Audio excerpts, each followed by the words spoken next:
It's Wizards versus Lesbians, a podcast for your ears. Hello and welcome to Wizards versus Lesbians. My name is Isaac. I'm Alexis. And it has been 5 years since we started doing this podcast. And what a 5 years it has been. A lot of things have changed over that time. We have changed. The genre has changed. The world has changed. The world has changed. The podcast has remained mostly the same. Yeah.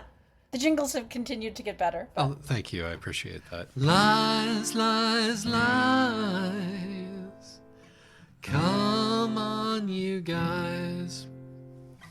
But every once in a while, of course, we like to pretend that we're a big boy podcast and do a big boy podcast thing, which is fun for us. And one of those things is the Q&A.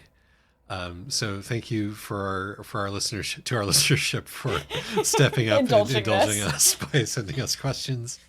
And I figure we might as well just get into it. We can do more ruminating on the 5 years of it all when the Weasleys come around, which they should shortly. Yes. Yes. So let's just do this in the order that they're in this document, and we can trade off reading them out. Sounds good. All right, I'll start. Tryon Abex asks, I know your focus is Wizards versus Lesbians, in parentheses, awesome, but have you come across any good books about spaceships and dragons? So I thought about this one, and the only one I can think of that has, I wouldn't necessarily call this good, but the only book I can think of that has both spaceships and dragons is the first Pern prequel by Anne McCaffrey. Anne McCaffrey was also one of the answers that I have to this question. In that, like, the works of Anne McCaffrey construed as a whole are sort of the spaceships and dragons cinematic universe. Yeah, it's true. They're all, I always forget that they're all set in, like, all of her series are set in the same world, basically. And in this world, the spaceships and the dragons both sort of are the same in terms of their, like, narrative, role, which is that they're, like, psychic giant non-humans that bond with humans or interact with humans in other ways. The spaceships are more of a, like, metaphor for disability, a rather heavy-handed metaphor for disability, so I'm not sure that the spaceships and the dragons actually occupy exactly the same narrative role, but yeah, they have, like, we're thinking about other kinds of sentient consciousness and, their psychic connections to people, but the spaceship stories are definitely not the same as the dragon stories. Now, again, except for the very first Pern book, which contains both a spaceship and some dragons. Now, as to whether we recommend that you read Anne McCaffrey, I don't know. They're kind of formative for me. Yeah, no, me too. Not necessarily in a way that I'm happy about. I feel like probably you already know whether or not you should read Anne McCaffrey. I guess if you want to read the forerunners of romantasy or, like, romantic space opera or a lot of... Honestly, they're worth just looking at just to get a sense of something that was very formative. And having once read through an anthology of science fiction by and about women... they are better than much of her early work is better than much of the other stuff being written at the same time. Absolutely. But I'm not sure I'd recommend it as good. The Pern Dragons trilogy that is specifically for kids is quite good, I think. Yeah, especially the first two. That's the Harper Hall of Pern trilogy. Dragon Song, Dragon Singer, and to a lesser extent, Dragon Drums. Also, I can't vouch for this. I read them when I was a tiny child. But my answer to this question is not a book. So once again, we're kind of failing you here. But Kill 6 Million Demons. Which is going to come up later. We are absolutely going to cover Kill 6 Million Demons for this podcast just as soon as it ends. Because it is mainline Wizles. And it is like only becoming more obvious as it continues and... as its, like, theme and story date back to the era of Prime Wizles, that this is, like, one of the great ripening core Wizles stories that isn't quite, done yet. and so we're going to have to cover it when it comes when it Yeah. Plus, I mean, if and when it I ends. enjoyed the binge read of it I did like 4 years ago, 5 years ago. So I assume that I will enjoy the full binge read once it finishes. But We will see. We will see. we will see. But it does involve dragons and spaceships, and even dragons fighting spaceships. So Excellent. there you I'm go. glad you. Oh, also, if you like both spaceships and dragons and want to read something classic, but not at the same time, there's always Le Guin. There is always Le Guin. Absolutely. She just doesn't mix the two. Yeah, similar to Anne McCaffrey in so many ways. Ursula Le Guin. So, next question. I refuse to explain myself. All right.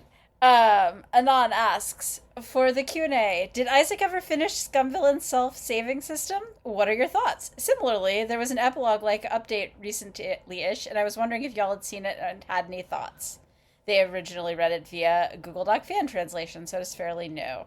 And then they read that series because of the podcast, and it's probably the funniest thing they've read for the podcast, so thank you. You're welcome. You're welcome. Really, though, B is the one who deserves the thanks. Yeah, B absolutely is the one who brought that to us. So B deserves the thanks. It is also, I think, probably, I would agree, the funniest thing that we've read for the podcast. Yeah. So did you ever finish it? I did finish it. I finished it pretty quickly after we did that recording. Oh, that's right. I remember because you messaged me when you got to the sex scene and you were appalled, as is appropriate. I genuinely regret not having managed to get through it before that episode was recorded. I must have been very busy because I did enjoy the read through. I mean, in my defense, it was like several books. Yes. But no, I absolutely kept reading it because I was enjoying myself, and I'm glad that I did because it just gets funnier and more interesting as it goes, and then there's that sex scene, and I've not read the epilogue. I have. I enjoyed it enough that I ended up reading the author's other two novels as well, and thus was sort of alert enough to her work that when the extras got posted, I read them. I waited until somebody had actually bothered to translate them and not just used AI. I personally, I thought they were fun. They did have the problem that always happens is when you explain how the universe works, it's never as interesting as just letting people's imaginations go. But nonetheless, I thought that they're very entertaining, and I would totally read an entire novel about his sister, about Shen Yuan's sister, the Fujoshi. Yes, no, that does sound potent. But yeah, I guess it should have always been obvious that I would be really into this stuff. Like, I like metafiction, I like fan fiction, I like fan fiction that is meta, I like fiction that is metafiction about fan fiction, and I like stupid comedy. And so, what could I possibly have found to object to? And I like gay stuff. What's not to like?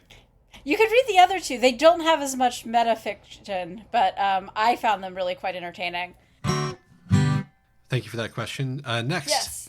Clone Rights Agenda asks, for the Q&A episode, feel free not to answer since it's more exasperation than genuine curiosity.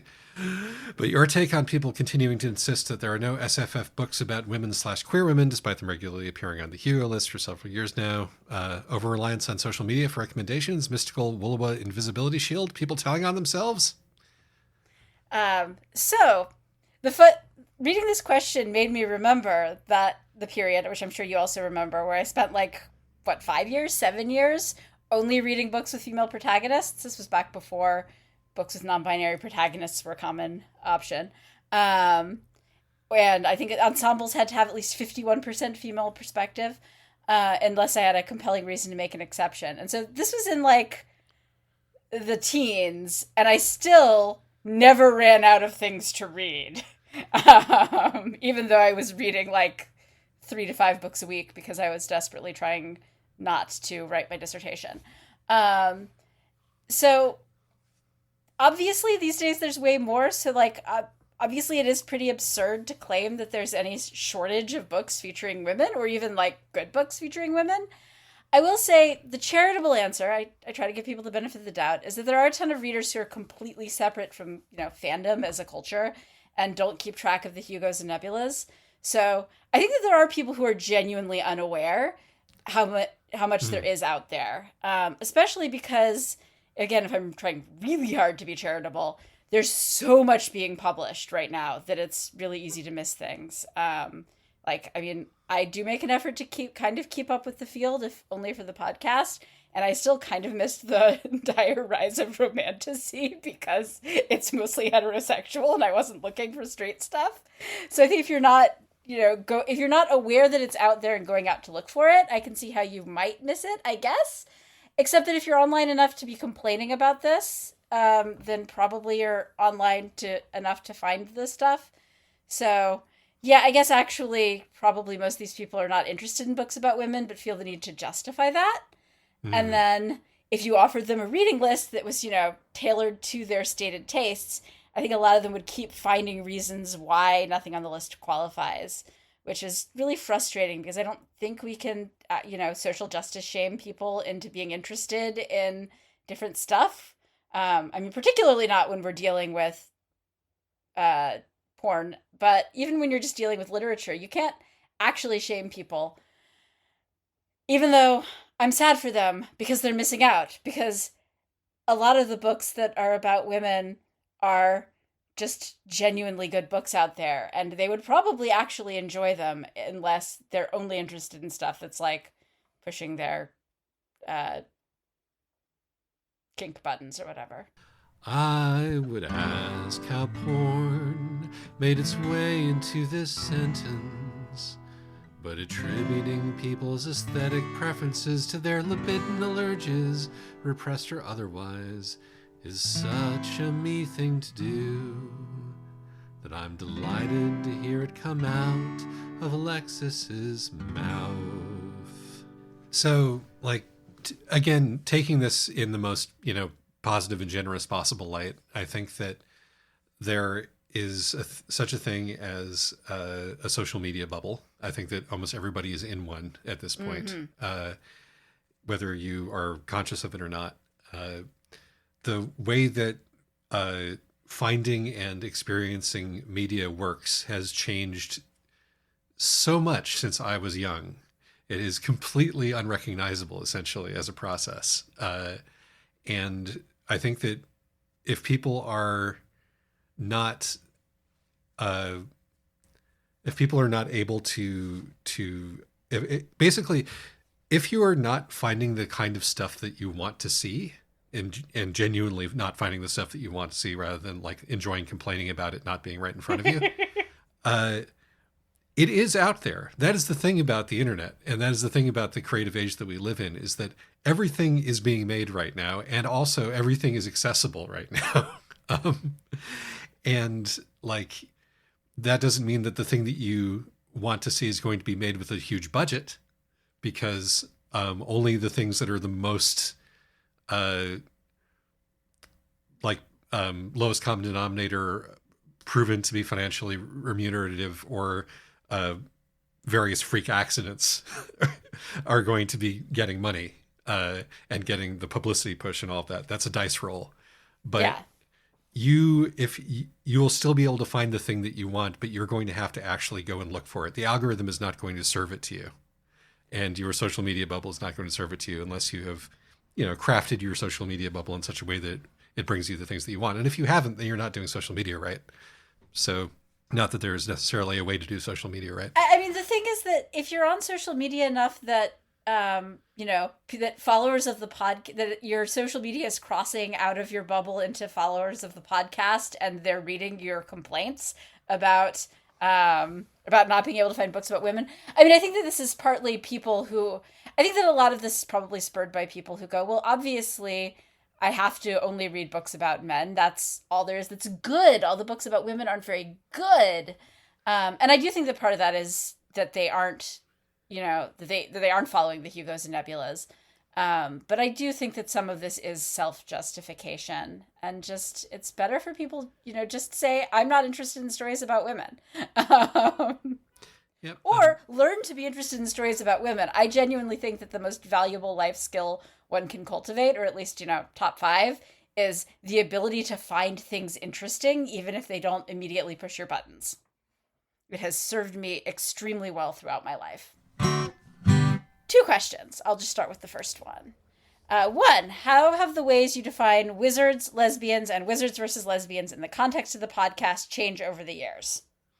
Yes, I will answer this question. Lesbians is now stretched to include cannibal.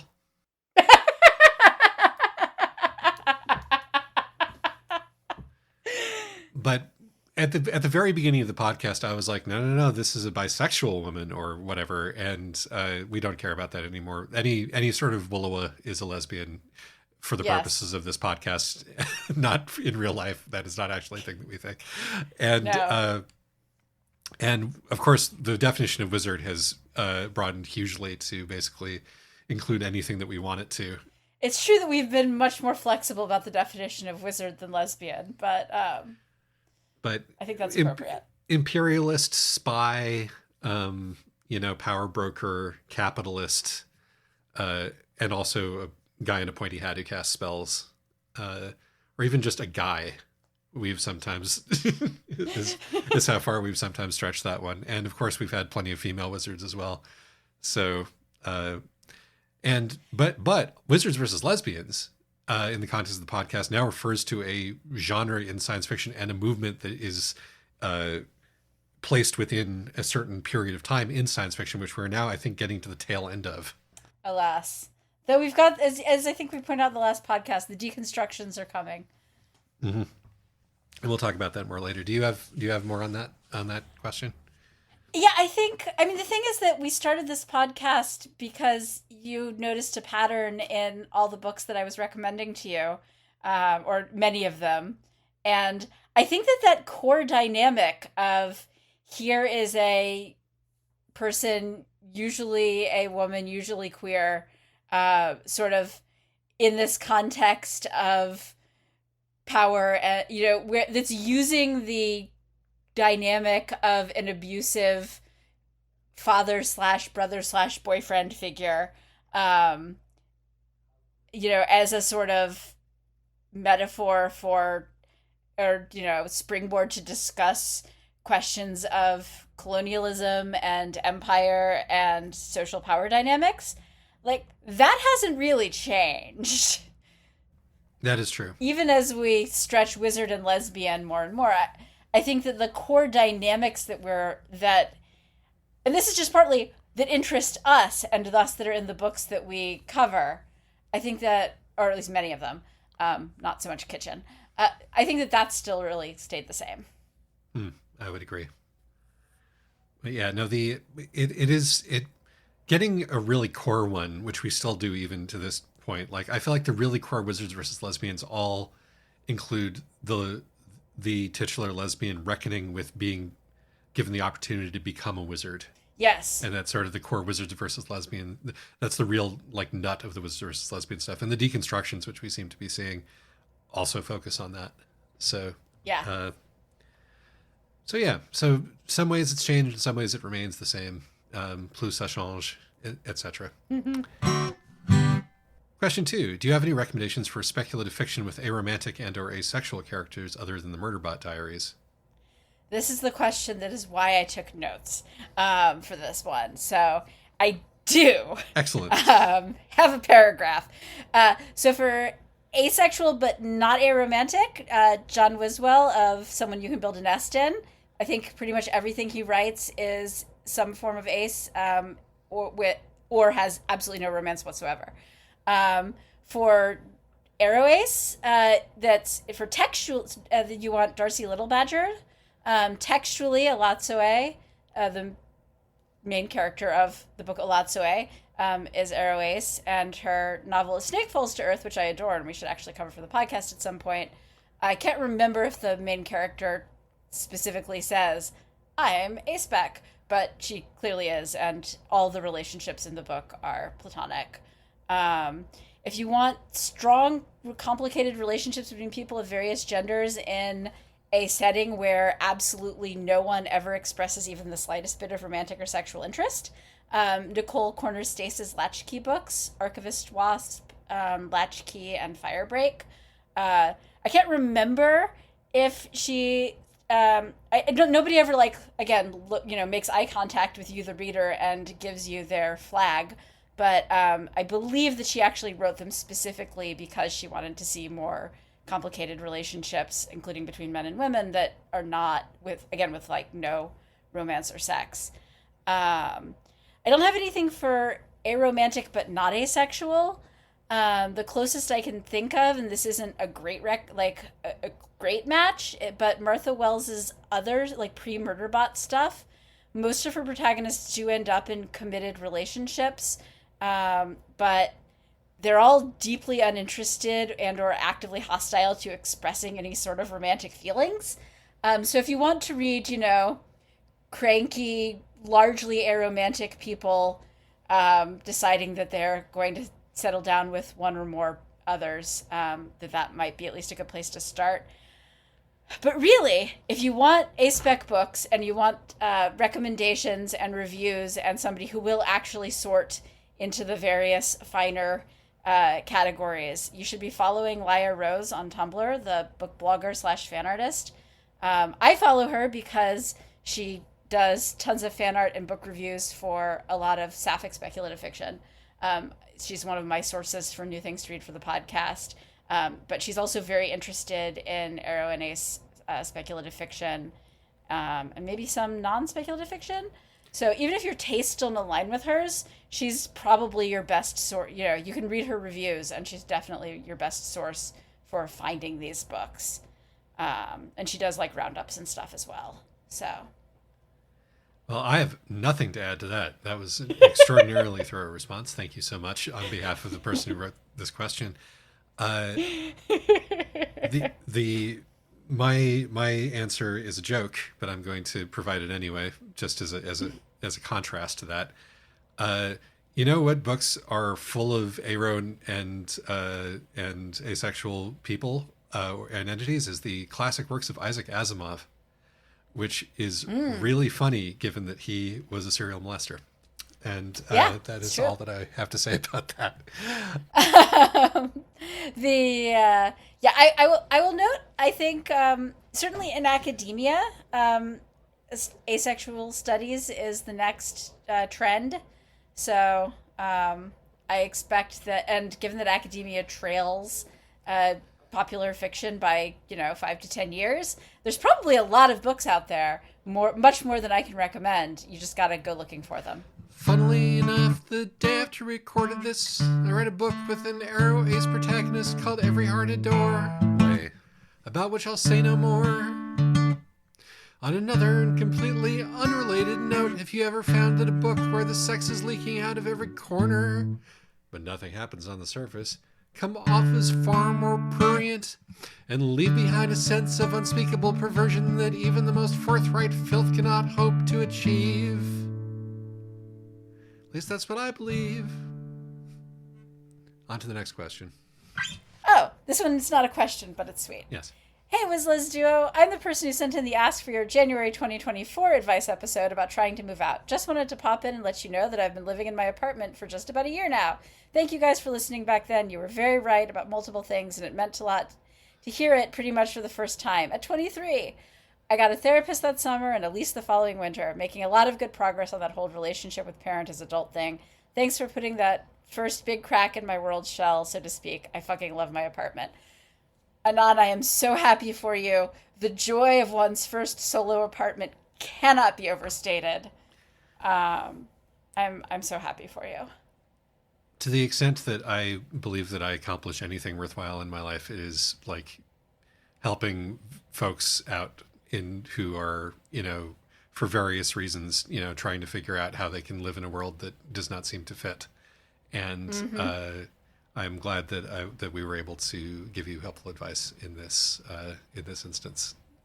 And way to go, moving out is always big and scary. I'm so happy for you. Indeed.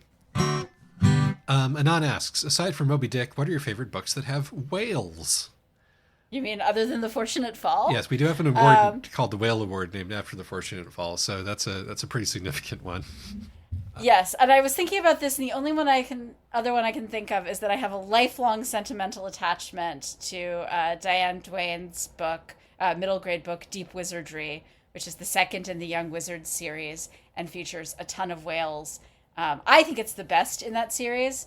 Admittedly, I haven't read every single book. I haven't read all the later ones in the series, but it is probably my favorite in that series and contains a lot of whales. I mean, we've also covered Aubrey Maturin for the podcast. There are whales in the Aubrey Maturin books, some of them, and I like those. But honestly, like Moby Dick is so about whales that it's hard to even hold up anything in comparison to it. Like I can't imagine another piece of fiction that could be as about whales as Moby Dick is. And if I had read such a thing, and I like have vague memories of space whales somewhere in the back of my mind, they've all been completely erased by Moby Dick. Though shout out to The Thousand Eyes by A.K. Larkwood, which features it's like the brief little like Moby Dick homage. Yes. Remember where they like briefly become cloud whalers? Oh, and this is for all you old heads out there. A shout out to Hitchhiker's Guide to the Galaxy for a very memorable scene involving a whale. Oh yes, okay, yes, all right, great. So I think that is actually a pretty good roundup of our favorite books that feature whales. Yes. If anybody wants to recommend Wizles or Wizles adjacent books that also feature whales, please do. Indeed. Your wife asked this one, so why don't you read it out? My wife asks, is there anything that really surprises you about where the Wizles microgenre is today compared to when you started 5 years, ! Ago? Anything you'd really like to see more of in the coming years? I feel like we've gotten we will have a couple of variations on this question. The cannibalism came as something of a surprise. Yeah. I was not actually, and for me, the bifurcation, like the fact that the microgenre sort of bifurcated into cozy and cannibalism. Yes, these are the two faces of Wizles. Right. Cozy versus cannibalism. The new gender binary. Yes. Yeah, no, I wouldn't have called that. Although, like, to be honest, like it sort of implies that I expected the microgenre to go anywhere. I like the process of this podcast has just been me like being like amazed that this has been the thing. Particularly because, some of my favorite pre-Wizles works had strong Wizles vibes, like Utena, which we have discussed here. And like, I'm always a little bit surprised when I see that I live in a world with other people who are also influenced and enjoyed the same things that I was, and that they then make art based on their own love for the same kind of things that I loved. Yes. And so part of watching Wizles develop has been watching like the tastes of the people who are into the sort of same things that I have been develop and interact with the world around them. And because I have no idea where I'm going or where my life is going, I have no idea where it's going next. Right. Yes, I will say this isn't where I see it going, but this is what I would like to see. I feel like we've it's mostly slid into fantasy, and we kind of left space and space opera behind, and I would like to see more stuff back in outer space. Yeah, SF is always a harder sell than fantasy. Yeah. And that is unfortunate. And I like both, but I've been feeling sort of the lack of the SF, I think. Agreed. The isekais have driven out all the giant robots. Mm-hmm. But, it's a pendulum, There were so many giant robots back in the day. It's true. We will presume their return will come back. But I think in the immediate term, as we've said before, I think that we're probably due for the Wizles deconstructions at this point, and that's what I am hoping to see, because those are always my favorite things. Yeah, no, me too. Mm-hmm. All right. Anon asks, for Q&A, do you think Electo the Ninth is ever going to actually come out? And someone else later asks, when? Yes. I think it is. That is my Okay. take. I have no idea when. I think that is circumstances beyond our control. I would not expect it earlier than 2028. Mm, mm. I will say that like the non-materialization of Lecto the Ninth has not surprised me, Mm-hmm. and this is partially just because as I have always read the Ninth House books as a continuation by other means of Homestuck. There That has to be a gigapause. there has to be a gigapause. Exactly. Now this kind of thing is entire, like the act bifurcation, the putting out like book 3 part 1 and then book 3 part 2 just not happening for multiple years is quintessentially a Homestuck kind of a thing to happen. And also, speaking of quintessentially Homestuck type things to attempt, the last pages of Nona the Ninth, wherein the book is narrated in a quasi biblical style, Mm-hmm. my immediate thought upon reading that was, she's going to try to do the entire next book like this, and it's going to I'm not sure work. that her editor is going to allow her Well- to do that. Well, that's I was the second part of that is the first part of that is she's going to try to do this, and this is going to lead to problems. And I don't know if that is in fact the case. That is my theory, because that would also be an extremely Homestuck thing to do, to commit to the bit to that extent. And trying to figure that out is probably a big part of what's taking this long. And in addition to, you know, the world being a fuck and mental health and all of that good stuff. Yeah. So, like, I don't want to at all speculate into the author's mental health because that's creepy and weird. Just talking about her as an author, I think it's really easy for people to write themselves into a corner. But, you know, she's got an editor, and I think you're right. I think that the Homestuck comparison is a pretty good one. So, yeah, I think probably. So not to speculate about mental health, but what I can say is, like, having been the subject of multiple callouts, you know, that's going to have an Yeah. effect on you and how you react to being in public and how you react to your fans and how you feel about making more stuff for your fans. And Yeah, I think honestly, if you want Electo the Ninth to come out, just being really you know, not being creepy, not being weird about, like, you know, the author's website getting an overhaul or whatever, not being demanding about there being another one, but just sort of you know, being positive and cheerful and producing, you know, fan stuff that's not, that, you know, isn't going to make the author feel like hunted. yes, Is that, I mean, you know, if you want Electro the Ninth to come out, then try to create a fandom environment and a social media environment where the author isn't dreading releasing the next book. yes. Or else the author might instead choose to release nothing else but a novella about how they are not, they're never going to finish the thing that they were going to finish, and then and call it Cyclonials.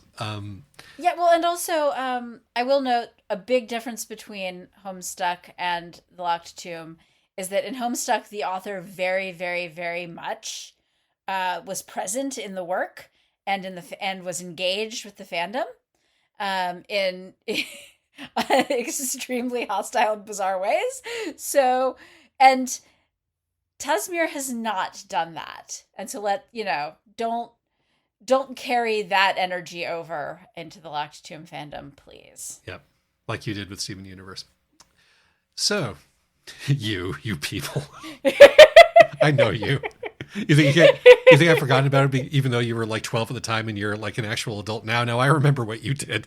Let's create a healthier fandom environment, Isaac, and part of that is allowing people to grow and move past their mistakes and the things that they did when they were 12. I agree completely. Next question. Next question. Hi, Wizards vs. Lesbians, a podcast for your ears. I was wondering if you're aware of the author Michael Swanwick and to what degree you consider his stuff proto-Wizles in the manner you do Cherry, his Let me contemporary. pause Like, the question here. Do you know who this is?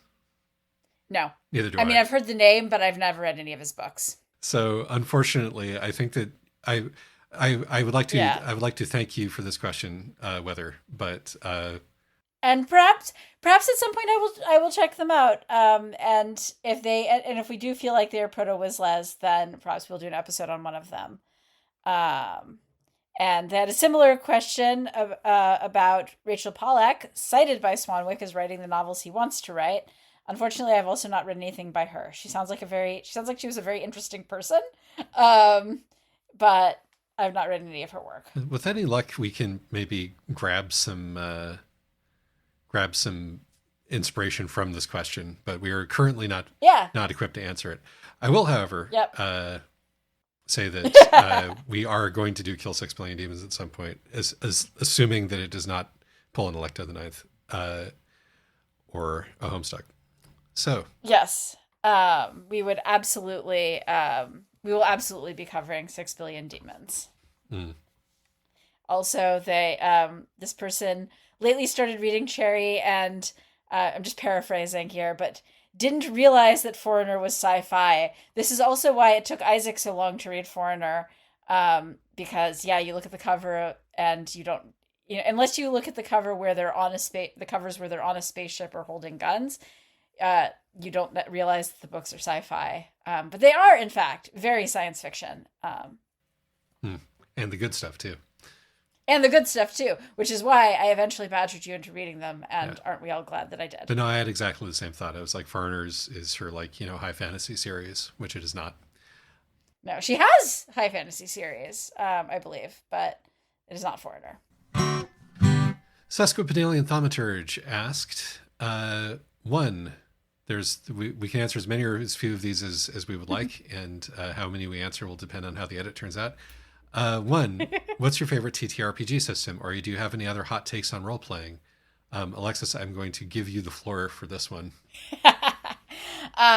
So at the risk of sounding like niche and snobby, and also like I haven't really seriously been into role playing games in 15 years. My favorite for one shots is Shock, social science fiction. My favorites for campaigns are Bliss Stage, and which I used to run demos of, and Primetime Adventures. I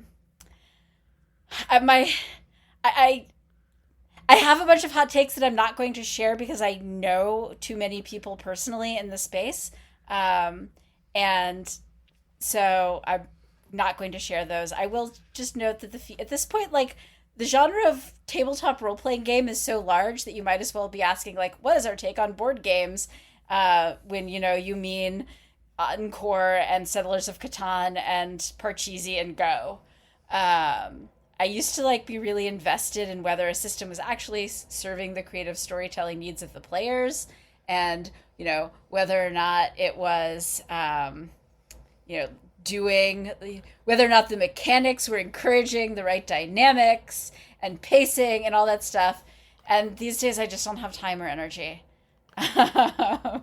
So even though I actually sometimes do miss playing these games, and I might arm twist now that I found out one of my coworkers used to be into these games, I might arm twist him into playing some. But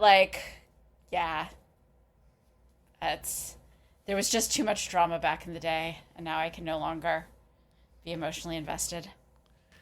Again, a very thorough answer to your question, which I cannot give you a thorough answer to because I'm not a TTRPG sort of a person. My favorite TTRPG that I ever played was the Shadowrun game that we played back in college. And Shadowrun, famously one of the worst systems of any major TTRPG. I love just rolling an absurd number of D6s for everything. It's really funny. I mean, fortunately, the guy who's running our Shadowrun game understood how to run Shadowrun, which is that you just tell people to roll handfuls of D6s, and then you GM fiat the results based on, vibes. Also shout out to Jenna Moran's Glitch, which is a great game. Hmm. I think that's the only like not just hanging out playing D&D with my grad school friends RPG that I've played in the last 5 to 10 years. All right, so let's flip the table a little bit and give me one that I can answer. Question 2 for Isaac. In Deltarune, who is the wizard? I'm so glad you asked. So keeping in mind that I'm answering this in early 2026, before Act 5 comes out, and there is only so much that we can know about the text, Ralsei has the classic information withholding wizard trait, and is also dressed as a wizard. But Ralsei is a red herring in the narrative for a number of reasons. Asgore has the world ends with me failed patriarch wizard trait. It is a fallen king, which is very wizardy. But the actual wizard in the game is W.D. Gaster, and by extension, the player of the game, acting as Gaster's agent. And if you take the weird route, the game explicitly becomes Wizards versus Lesbians with you in the role of the heart, versus Noelle in the role of the lesbian. And so Deltarune is Wizards versus Lesbians, but only if you play it in the least fun and most distressing way that is possible to play it. We will not be covering Deltarune, I'm afraid. No, we will not, and that's fine. But yeah, no, there's a lot of wizards to be had, and to the extent to which Des may or may not be a wizard, and Azriel may or may not be a wizard, we will have to see what happens when the rest of the game comes out. Hope you enjoyed that. Cool. That was a very comprehensive answer.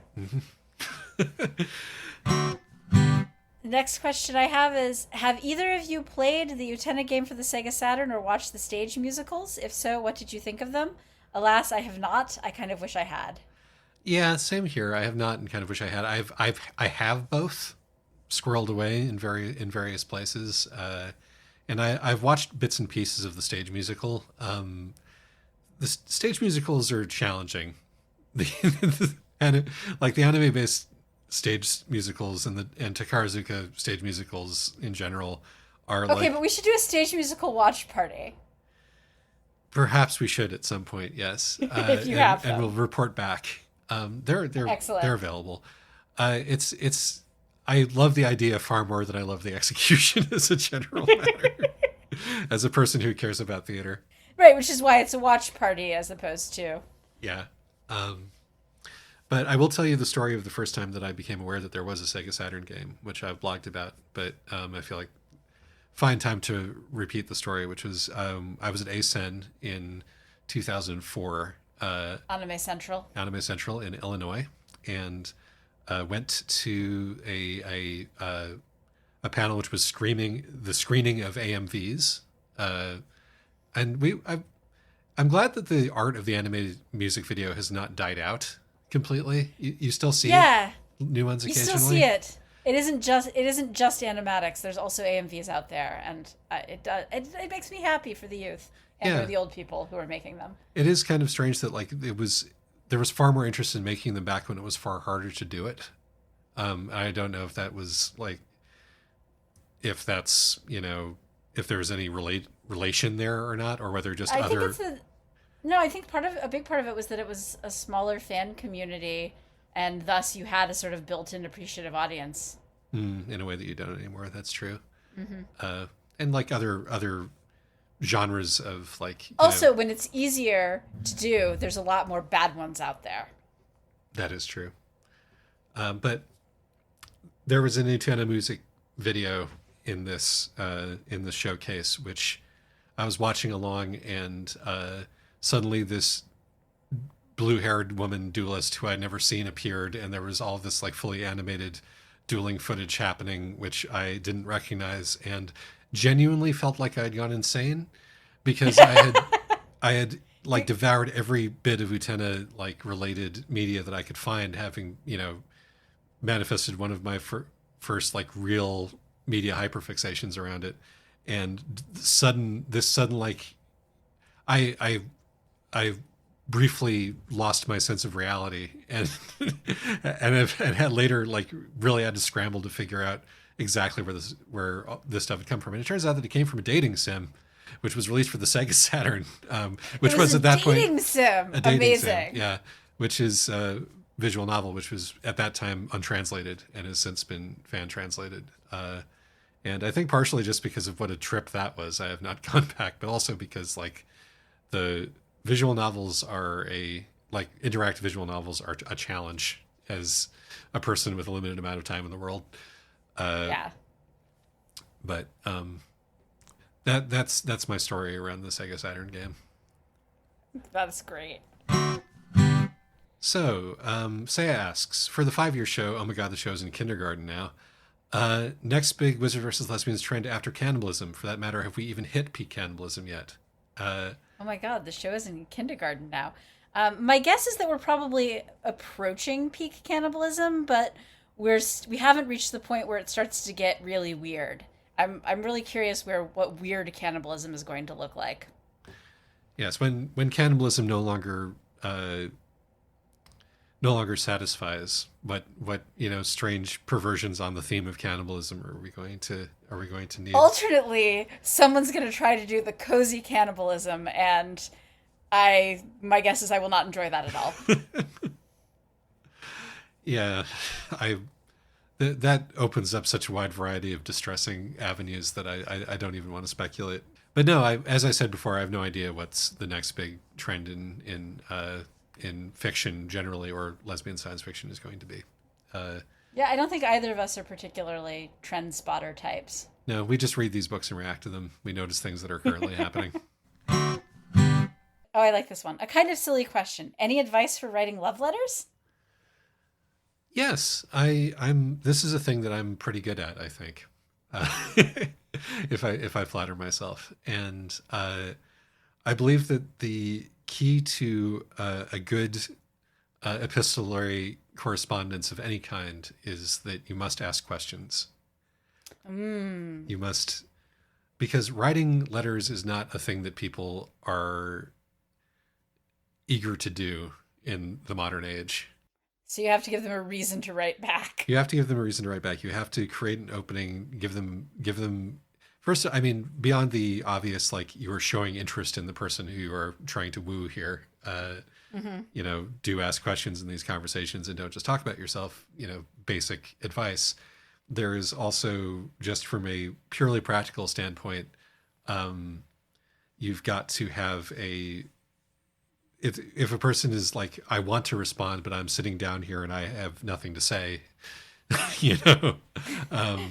giving them an opening and giving them something to start with will help them to respond to you. And you're also modeling them then asking you questions to, and so that they can find out more about you and you can talk to yourself, which is of course your goal.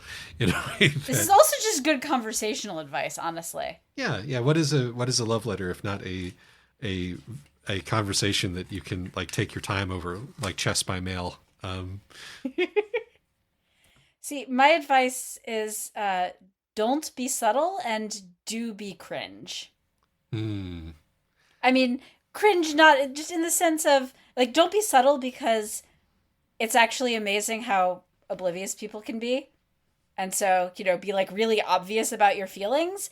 And by do be cringe, I mean like be kind of overblown, let yourself do the flowery language and, talking about how much you love and miss the person and comparing them to, using whatever flowery and or just straight up weird metaphors strike you. Because otherwise, why are you even bothering writing a love letter if you're not going to put your feelings all over the page and give the person something to like feel loved by?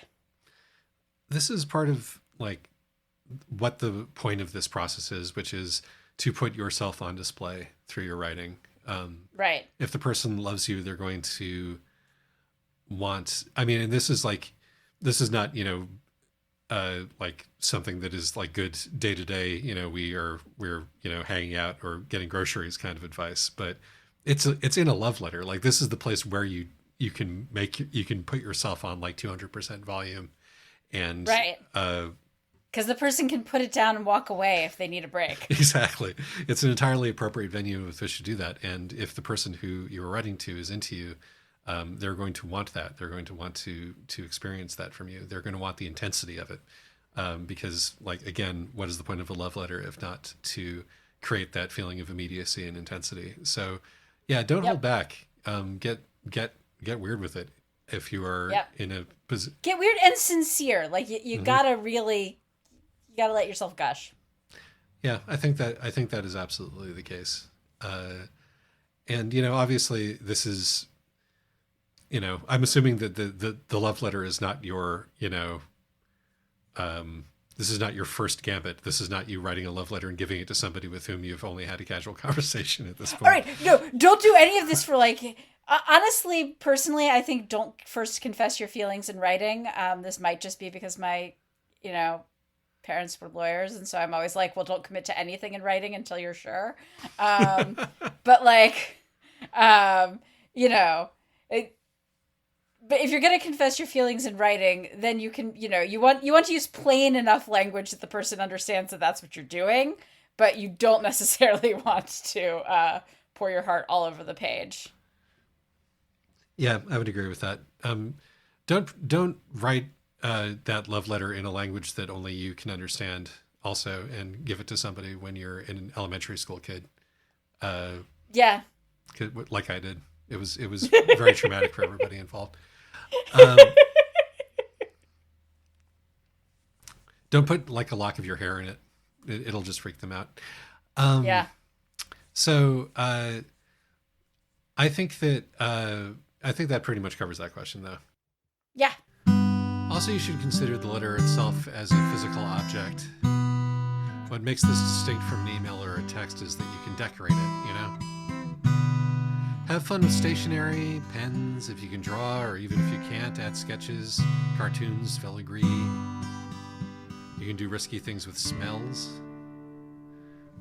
But under most circumstances, I would avoid putting your own hair in it. So, Anonymous asks, Q&A question, how have your reading habits and tastes changed over the years? Genres, reading speed, etc.? Personally, not only am I a lot pickier about quality, I like weird and unhappy stuff way more than I used to. Like, these days something can have a depressing ending and I'm like, nice, way to commit. Versus before when I would just be like, well, that's a downer. That is good. I would say that I did not, before we started this podcast, I wasn't reading a lot of fiction for quite a long time.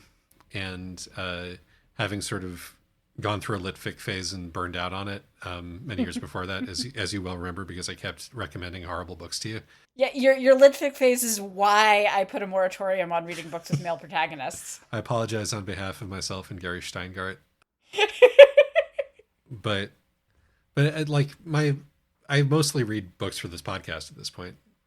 So, that's how it's changed my reading habits and tastes, is that I have a much clearer idea of what I don't like in genre fiction at this point. Having been, having had to make it through a lot of books that I would not have finished reading otherwise. So it's definitely increased my understanding of that. And I pay a lot more attention to the construction of what I'm reading now, to like all the technical details, which is stuff that I used to notice and pay attention to if I really liked a thing and wanted to obsess over it, but that I didn't really pay attention to if I was kind of meh on a thing. And now, regardless, I pay attention, which sometimes makes me like a thing that I wouldn't have liked in the past. Yeah, what I was going to ask is that, do you feel like this has overall increased your enjoyment of reading fiction in general? It actually has, even though I think I like a smaller percentage of what I read. I think I enjoy reading, and I have always enjoyed reading quite a bit. But I think I actually do enjoy reading more now. Amazingly, it's like how I enjoyed, the better I got at cooking, the more I enjoyed cooking. Mm-hmm. That's very cool. I'm glad to hear that.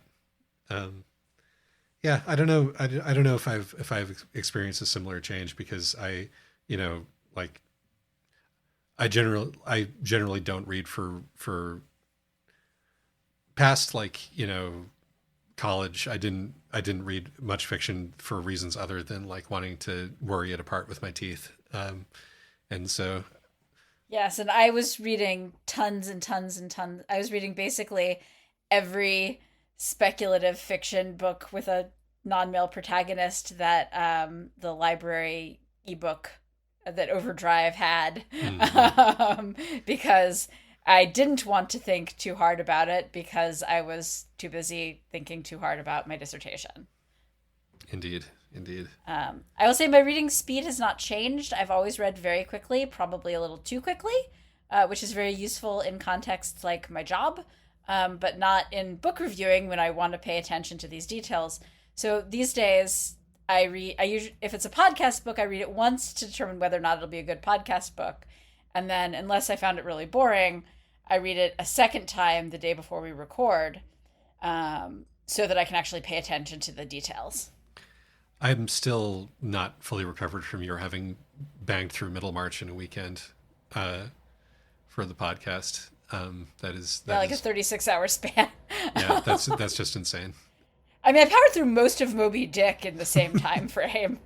Again, like, couldn't be me. I don't know about my reading speed because I've like been mostly doing audiobooks because of the way of fitting this into my work schedule over the years. I've and As I'm no longer doing a job where I can listen to, at least not at the moment, not doing a job where I can listen to books while I work. I'm getting back into like reading and find that my reading speed is directly proportional with how much I dislike the book that I'm reading. You read faster I if you read dislike I it? read faster if I dislike it. Yeah, that's fair. So do I. And Except, actually, it depends. Because sometimes I read fast if I'm really invested. I guess if there's a book that I'm really curious to see how it ends, but I'm not particularly impressed with the technical execution, those are the ones that I read fastest. mhm. All right, last question. Last question. How should a person reconstitute themselves after their symbol language disaggregates, collapses, etc.? This is a wizard question, and so I will. Yes, which is why I'm glad that I was the one to read it so that you can answer it first. Yes. Uh, and the way that this person has written the word etc. suggests to me that this is a wizard who is not only because their Tumblr username is thaumaturgical alphabet, but signs and portents there. But the deal with this is that you should become acquainted with the soft animal of your body. You should flop around in the mud a whole bunch. You should pick up small glittering objects and array them in various distances with one another, and then look at them from different angles. You should pay attention to the physical responses of the pads of your hands while you're on all fours. And after having done that for a little while, you should start asking yourself some basic questions about what brings you pleasure and pain in the immediate term. And you can begin to get your logical gears going again there and begin to extrapolate new ways for yourself to interact with the world. But that it might fall apart, and it might fall apart repeatedly. But you really do have to go back to the muck of yourself in order to do this. And I know that is distasteful for wizardly people, but it's in your guts and it's in your feet. Alternately, you could just move across the country and attempt to reinvent yourself. I don't actually recommend I this, wouldn't do but that. it is a thing you could do. This is a thing that, I have seen people do. No, again, I'm very good at giving advice and not very good at taking it. Okay, yeah, sorry, that was mean of me. Though honestly, I mean, I went to grad school and I really don't recommend that. It's which, yeah, actually, I guess that my main advice is you're going to want to go to grad school, don't. Do not pursue an advanced degree while you're in this phase of your life. Wait until you have reconnected with the soft animal of your body, and then if you're still interested, Honestly, still don't, but maybe. Well, having been thoroughly destroyed, I think I'll end the. We can end the podcast here. Thank you so much, everybody, for sending in your questions. I really appreciate it. It also means we can put out a bonus episode for you without really, doing too much work, which is, everyone's a winner. Yeah. And well, thanks, everyone. This was really fun, for me at least. Yeah, no, I enjoyed it as well. All right. Have a good one. All right. Bye. Bye-bye.